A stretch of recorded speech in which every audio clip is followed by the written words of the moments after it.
नहमदु व नुसल्ली अला रसूलिहिल करीम अम्मा बाद फ़अऊज़ु बिल्लाहि मिनश्शैतानिर रजीम बिस्मिल्लाहिर रहमानिर रहीम। मैं हूँ Amtur Rahman advance Islamic grooming Karachi Pakistan से। अस्सलामु अलैकुम व रहमतुल्लाहि व बरकातुहू।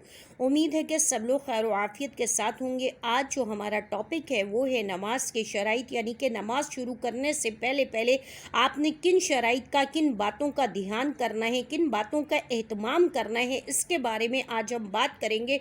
वरना अगर आपने इनमें से किसी एक चीज़ को भी छोड़ दिया, यानी एक शिक को भी छोड़ दिया, एक शर्त को भी छोड़ दिया, तो आपकी नमाज जो है वो परफेक्ट नमाज नहीं होगी, परफेक्शन वाली नमाज नहीं होगी, कंप्लीट नमाज नहीं होगी। नमाज का आपके सर से तो उतर जाएगी, आप नमाज से तो जान छुड़ा लेंगे, लेकिन वो जो एक परफेक्शन होती है नमाज के अंदर, वो चीज़ उसके अंदर नहीं आएगी। तो सबसे पहले हम पढ़ते हैं कि नमाज के शराइत कितने हैं। तो नमाज के शराइत जो है वो 6 हैं, ठीक है। अब ये 6 शराइत जो हैं ये बहुत ज़्यादा डिटेल तलब है, तो हम इनको 1 बाय 1 करके पढ़ेंगे।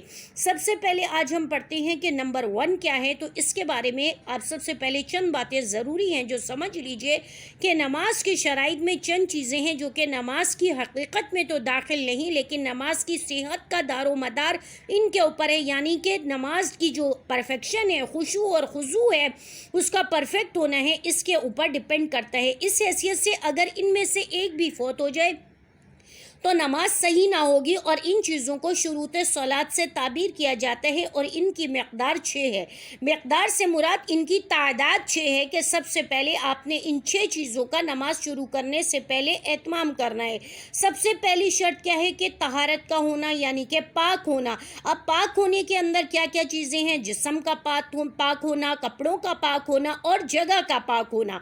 तो आइए इसके बारे में पढ़ते हैं कि नमाज के सही होने के लिए पहली शर्त तहारत। तहारत के बगैर नमाज सही नहीं होगी, और तहारत से मुराद चंद अशिया की तहारत है। अब इसकी भी किस्में शुरू हो गई कि नमाजी का बदन जो है, जिस्म का पाक होना, हदस असगर और हदस अकबर से पाक हो, यानी कि किसी किस्म की कोई निजासत जिस्म के ऊपर नहीं लगी हो, ना कोई छोटी निजासत हो और ना ही कोई बड़ी निजासत हो। असगर से मुराद छोटी और अकबर से मुराद बड़ी है। नंबर 2 क्या है कि नमाजी का बदन निजासत की इतनी मकदार से पाक होना ज़रूरी है जो कि माफ़ नहीं है, जिसकी तफसील निजासतों के बयान में गुजर चुकी है। यानी कि इतनी ज़र्रा बराबर भी निजासत ना हो, चाहे वो हदस असगर हो चाहे हदस अकबर हो, लेकिन वो बिल्कुल पाक होना चाहिए, उसका जिस्म बिल्कुल साफ़ सुथरा होना चाहिए। नंबर 3 क्या है कि जिस कपड़े में नमाज पढ़नी है वो भी नजासत की इतनी मकदार से पाक हो जो कि माफ़ नहीं है। यानी कि जो आपका जिस्म का कपड़ा है, आपके जिस्म पर जो कुर्ता शलवार है, जो कमीज़ शलवार है, जो आपकी टोपी है, जो आपका दुपट्टा है, जो आपके मोज़े हैं, जो भी आपकी चीज़ें हैं पहनने की, जो आप पहन के नमाज पढ़ते हैं, तो वो बिल्कुल तमाम कपड़े, तमाम चीज़ें पाक साफ़ होनी चाहिए। हाँ, अगर कोई शख्स माजूर है, जैसे मुस्तहाज़ा औरत या यानी कि जिसको ब्लीडिंग होती रहती है, इस्तिहाज़ा एक बीमारी है, उसके बारे में एक अलग डिटेल है। अगर मुस्तहाज़ा औरत है या सलसल बॉल, यानी कि जिसको मुसलसल पेशाब के कतरे आते रहते हैं, या पेशाब के यूरिन ड्रॉप्स की जिसको प्रॉब्लम होती है कि उनके यूरिन निकलता रहता है, या ऐसा ज़ख्मी जिसके ज़ख्मों से खून मुसलसल रिसता रहता है, यानी ब्लीडिंग मुसलसल होती रहती है, कोई ऐसा ज़ख़म है, कोई ऐसी इंजरी है, तो इसके लिए कपड़ों की पाकी का हुक्म यह है कि अगर इससे यकीन हो कि एक मरतबा कपड़ा धोने के बाद नमाज से फारिग होने तक दोबारा कपड़ा नापाक नहीं होगा तो इसे धोना वाजिब है।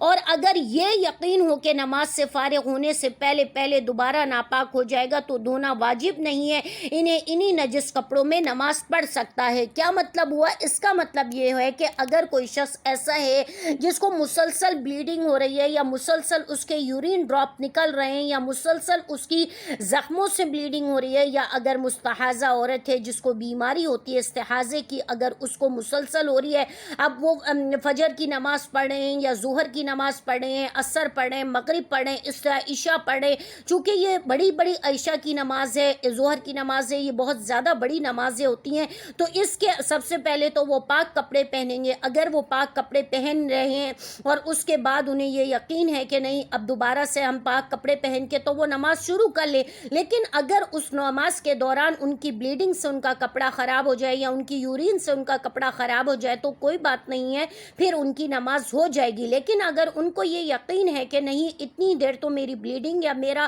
یورین رک ہی جاتا ہے کہ میں 4 فرض ادا کر سکتا ہوں یا کر سکتی ہوں, تو پھر ان کو چاہیے کہ وہ نماز کے لیے جب بالکل کھڑے ہوں, ریڈی ہو جائیں, جا نماز پر کھڑے ہونے سے پہلے پاک صاف ستھرا کپڑا پہن لے اور اس کے بعد جو ہے اس سے نماز پڑھ لیں اور نماز پڑھ کے پھر وہ کپڑا اتار لے. نمبر 5 یہ ہے کہ جس جگہ پر نماز پڑھنی ہو وہ جگہ بھی نجاست سے پاک ہو, اور جگہ سے مراد یہ ہے کہ کھڑے ہونے کی جگہ یعنی کہ قدموں کی جگہ, ہاتھ رکھنے کی جگہ, گھٹنا رکھنے کی جگہ اور پاؤں رکھنے کی جگہ.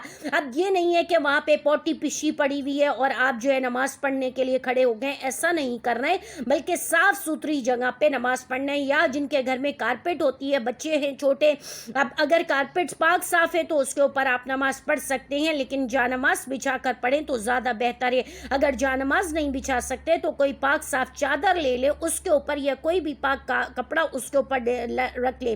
لیکن اگر آپ کو بالکل شیور ہے کہ اس کمرے میں نہ پاؤں جاتے ہیں نہ کوئی جاتا ہے اور بالکل صاف ستھری آپ کی کارپیٹ ہے, بہت اچھی ہے, بہت مطلب ہے, آپ نے نماز کے لیے مخصوص کی ہوئی ہے, تو پھر آپ اس کے اوپر بغیر کوئی کپڑا بچھائے بھی نماز پڑھ سکتے ہیں. اسی طرح جس شخص کے پاس نجاست زائل کرنے کے لیے کوئی چیز نہ ہو تو وہ شخص نجاست کے تحت نماز پڑھے اور نماز کا اعادہ بھی نہ کرے. یعنی کہ جس شخص کے پاس نجاست زائل کرنے کے لیے کوئی چیز بھی نہیں ہے, اب کوئی چیز ایسی نہیں ہے جیسے کہ وہ کوئی لکڑی ہو, کوئی پتھر ہو, کوئی ایسا پانی ہو کہ وہ اس کو نجاست کو جو ہے وہ اس کو ختم کر سکتا ہے نماز کے اندر ہی, تو پھر وہ ایسے ہی نماز پڑھ لے تو اس سے کوئی فرق نہیں پڑے گا, اس کی نماز ادا ہو جائے گی کیونکہ وہ معذور کے حکم میں آ جائے گا. اسی طرح ناپاک کپڑے کے پاک کنارے پر نماز پڑھنا اس وقت درز ہے جبکہ ایک کنارے کو حرکت دینے سے دوسرے کنارے کو حرکت نہ ہو. یعنی کہ آپ کے پاس سفر کے اندر ہے, یہ زیادہ تر صورتحال جو ہے سفر کے اندر ہوتی ہے کہ سفر کے اندر ہے, آپ کے پاس کپڑا پاک نہیں ہے لیکن یا جگہ پاک نہیں ہے, لیکن ایسی جگہ آپ کھڑے ہو گئے ہیں اور نماز کا وقت ختم ہونے والا ہے یا نماز ہو شروع ہو گئی ہے, تو آپ نے کپڑا بچھا لیا, اس کے دوسرے سائڈ پر گندگی پڑی ہے, لیکن اگر کوئی شخص آ کر کے اس گندگی کو ہلا نہیں سکتا ہے یا اس کے کنارے کو حرکت دے اور وہ گندگی اڑ کر آپ کی نماز کی جگہ تک نہ آئے, تو پھر آپ اس کے کپڑے کے جو پاک حصہ ہے اس کے ایک سائڈ پہ نماز پڑھ سکتے ہیں. یہ تھا آج کی ہماری جو ہے فقہ کی کلاس, جس کے اندر ہم نے نماز کے شرائط بیان کیے, اور نماز کے شرائط چونکہ 6 ہیں جن میں سے ہم نے ایک کو بڑی ڈیٹیل کے ساتھ بتایا ہے. اگر سمجھ میں نہ آئے تو کمنٹس کر کے آپ پوچھ سکتے ہیں. وآخر دعوانا الحمدللہ رب العالمین. السلام علیکم ورحمۃ اللہ وبرکاتہ.